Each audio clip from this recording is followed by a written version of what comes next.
Hello, everyone. Welcome to CSA Conversations. Our guest today is Rita Mc Grath. Welcome, Rita, to CSA Talks. It's a great pleasure having you tonight. Oh, it's an honor to be here. Thank you so much. Rita is a professor at Columbia Business School. She is a very well-known expert and public speaker on strategy and innovation, especially with a particular emphasis on developing sound strategy in volatile and uncertain environments. She is also the author of many best-selling books in the market, and her last book is about seeing around corners, which has been published in 2019, just before the pandemic, basically, right? Rita, I would like to start the conversation with your book, actually. I started reading your book, which was very interesting, and which actually struck me at the beginning, the foreword written by Professor Clayton Christensen. I didn't know that you were basically doing your PhD, your doctorate degrees in the same period, in the late 1980s. And he was working on, I think, disruptive innovation. And you were working on another big idea on, uncertain, highly uncertain projects. So both actually ideas are quite unorthodox, right? And they still are unorthodox. But this is how we challenge the business world with different ideas, with innovative ideas. So can you actually tell us about your big idea, about which is the topic of the book as well?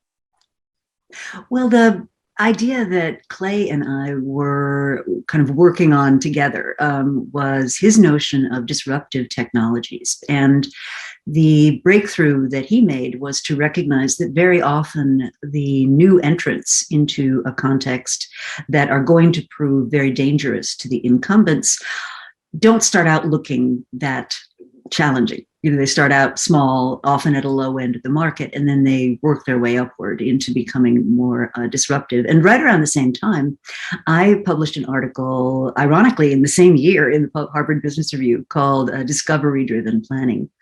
And my big idea at the time was to recognize that firms often made huge mistakes when they went into areas that were new to them. And back in the day, it was things like Euro Disney and Zap Mail that Federal Express launched and organizations like that. And the big idea was that rather than planning as though you knew what you were doing, the challenge is to plan to learn so that you hold your investment low until you validated your assumptions. And those two ideas really went together with a whole wave of things that today we would recognize as part of the lean startup movement, the whole movement towards agile in management, all came from those kinds of thoughts.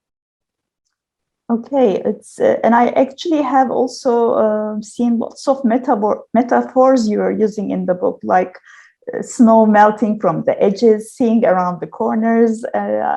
Metaphors help a lot to structure the book, right? And people find clarity with metaphors to understand the concepts, and it's probably becoming clearer in their minds. Yeah, so one of the most popular metaphors from the book is indeed this idea of snow melting from the edges. And it's meant to remind people that the big changes that are going to be important for your organization don't come in a nice, neat package at corporate headquarters. They start off out at the edges of your organization, where your company touches its customers, where you're interacting with suppliers, where you're seeing how your ecosystem is evolving. And it's very important, if you're going to indeed see around the corners, to get yourself right out to the edges so that you can pick up those weak signals before it's too late. Yeah, and you're mentioning about the signals or early signals where probably companies were not aware or are still not aware, and then they don't have preventive measures to stop what's happening, right? Yeah, well, the idea about inflection points, which I find fascinating, is when they happen. So it's March of 2020 and we've got a global pandemic, or we've got an enormous struggle around income inequality, which has massive numbers of people leaving their places of work, and when these things happen, they feel as though they came out of nowhere. But if you're really watching them, what you find is a very different pattern. It's the pattern that Ernest Hemingway famously wrote about many years ago, when one of the characters in his book asks another one, well, how did you go bankrupt? And the answer was, well, two ways, gradually and then suddenly. And so too with inflection points. If you're alert, if you're paying attention at the edges, if you've got a prepared mind, you can pick up those weak signals long before other people do that aren't really paying attention. And what I think is fascinating is so much of what goes on in business is just routine. It's habit. It's people on autopilot. They're not paying attention. And so the ones that are can actually create an advantage by being prepared for the post-inflection point world. That's true. And then probably climate crisis is the same, right? This is also an inflection point, and it was there long before, and then gradually happening. And then at some point, it will be too late, probably even for the businesses. Well, part of the problem with inflection points is that you have this huge lag between cause and effect. Which often leads to unintended consequences when people try to correct what's going on. And so one of the tools that I try to use with companies is to try to bring cause and effect more close together so that you can say this weak signal could lead to that outcome at some point in the future, so that it makes it more real for people. Yeah, it's actually quite influential to think from that perspective. It's quite unorthodox as well. I was, following your lines while I was listening to what you're saying. And what would you probably recommend to the small or medium-sized companies for them to reconfigure or to readjust themselves to the new business arena, especially in post-pandemic times? Well, I think the advantage smaller firms have over larger ones is that very often they can move more quickly.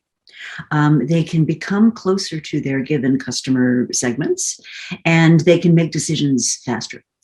So I think those are advantages that I would recommend a small firm really try to leverage, so take advantage of the fact that you don't have 15 layers of management to move more quickly. I do think for smaller firms, there's a need at the same time to be very disciplined. So you need to be very explicit about which kinds of customers you're going to serve, but also which kind you're not. Very clear about what your value proposition is for those customers and for your employees, who are the ones that ultimately deliver your business. And the more clarity you can have about your purpose, what are the big problems you're here trying to address, the more that helps with alignment and the less resource it wastes for people to move forward. I would also recommend taking some pages out of the books of companies like Amazon and Netflix and limit the amount of time that you spend just coordinating and communicating. For example, at Amazon, when they're considering a new proposal, they don't look at PowerPoint. They look at text. They look at actual words on a sheet. And all the executives will come into the room to make a decision. And the first 20 minutes or so is just reading the text.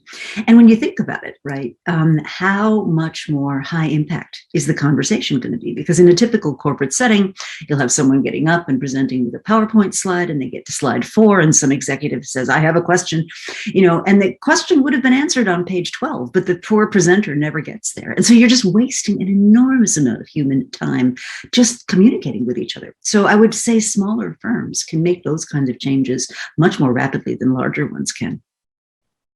Yeah, you're right, actually. And then you have also different terms for, you don't use the term industry, right? You use the term arena. You just think that industry, like terms like industry, are basically artificial categorizations. So why is that? Can you actually talk about that a bit as well? Sure. So what we're seeing is a sea change in the way economics are organized. And so the term industry really comes from industrial economics, which is a whole field from which strategy, by the way, originally oriented. But industrial economics has two problems. It assumes an industry exists, and it assumes that the normal state for an industry is to be in equilibrium. So you have a steady state, and then you can run all your economic models off of that. Well, recognizing that industry is a fairly artificial characterization of how things work. Instead, what I like to think about is this idea of arenas, where an arena represents a set of issues which your company might be able to respond to, and people are willing to pay you to resolve those sets of issues, but your competition might not actually even be from your industry. It could be from some other industry. It could be from doing nothing. It could be from, people deciding the problem isn't important enough to really solve. And so I think thinking of your competition just as other people making the same things you do is a very limiting way of thinking about it. The most significant competition many of us will ever face is not inside our industry at all. It's from something else coming along and making what we do irrelevant or unnecessary. So if I were to give a concrete example, let's just go back to 25 years, let's say, and think about what you would have to do back then if you wanted to create a video message for hundreds of millions of people. So this would be, say, in the 90s. Well, back then you would have had to be Metro-Goldwyn-Mayer or the News Corp, and you would have had guys with huge cameras on their shoulders. You would have shipped these tins of actual filmed content around the world. And it would have been a multi-$100 million endeavor to do that. Today, right? Two kids with a smartphone, which came from the computer business. It didn't come from either the camera business or the video business, right? Two people with a technology from out of the blue can actually do that same thing for free in their garages. So it's, what relevance does industry have if you're facing that kind of sea change? That's true. That's true. And it actually brings me to the last question when you're talking about young people, the millennials and the generations that actually this business students. I mean, you're a professor in the University of Columbia. So usually at that stage, even in the minds of people in the business, still some of the concepts are not clear, like what is vision, mission, strategy, goals, objectives, right? It's always confusing for them to conceptualize all those things. So what would you suggest to a business student in the university to clarify those concepts in their minds? What steps should they take?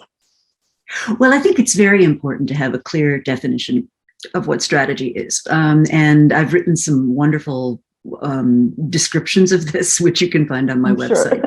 McGrath.com. So I think the definition I like to use actually comes from Don Hambrick and a colleague of his.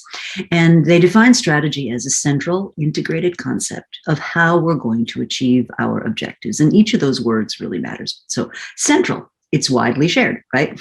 Everybody understands it, or at some level, people can relate to it. Integrated, what that means is the pieces all have to work together. So if I'm Walmart, I will furnish my waiting room with leftover samples from a vendor. That's a very different kind of proposal than if I'm, say, Whole Foods, and I've got to be very fancy and organic and authentic. So central and integrated, it's a concept. That means it's an idea, and that makes it hard. That's where the confusion comes in, because ideas have to be communicated endlessly to people and repeated a lot before they really stick.